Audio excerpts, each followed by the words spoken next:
ఏమండి red foot అండి. దారిలోనే ఉన్న ఒకసారి కార్ ఆపని చెప్పండి. డ్రైవర్ కార్ ఆపు.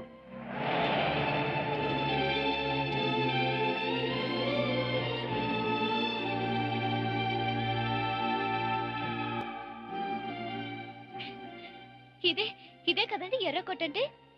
బ్రిటిష్ వాళ్ళు మన వాళ్ళందరినీ ఇందులోనే బందీలుగా ఉంచేవారట కదా.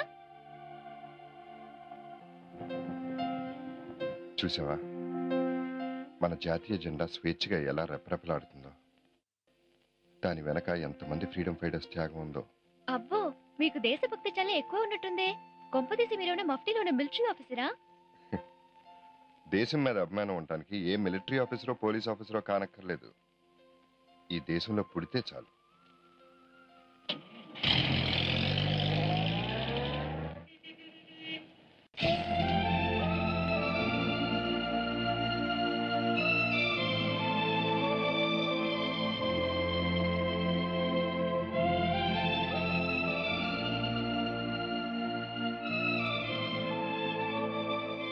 ఎవడి ఎవడి ఇండియా గేట్ మన పక్కనే ఉందండి. అవును, అది ఇండియా గేటే. నువ్వు ముందెళ్ళి స్నానం చేసిరా.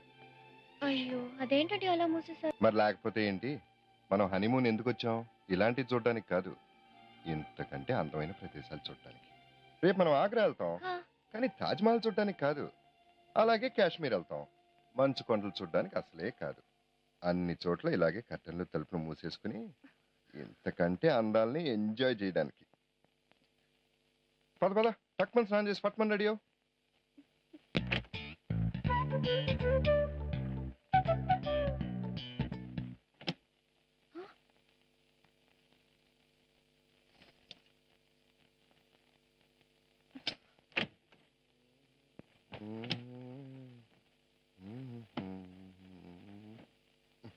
ఏంటి? వెళ్ళు, వెళ్ళి త్వరగా చేసిరా. ఏం పర్వాలేదు, వెళ్ళి స్నానం చేసిరా.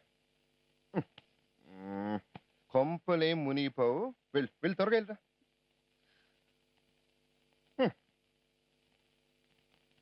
పోనీ ఒక పని చేస్తానండి, మన ఇలా బయటికి వెళ్ళి తిరిగి వచ్చాక చేస్తాను. బాగుంది. స్నానం చేయకుండా బయట తిరిగితే పోలీసులు అరెస్ట్ చేస్తారు.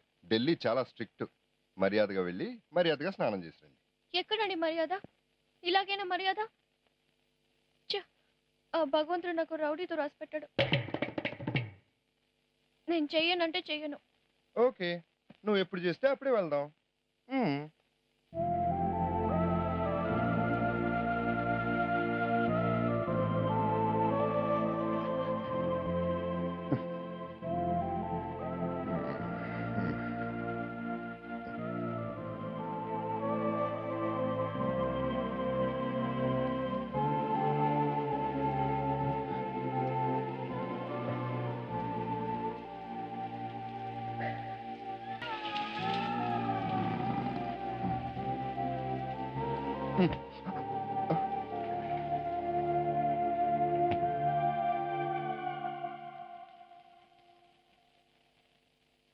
నా స్నానం అయిపోయింది, నేను రెడీ.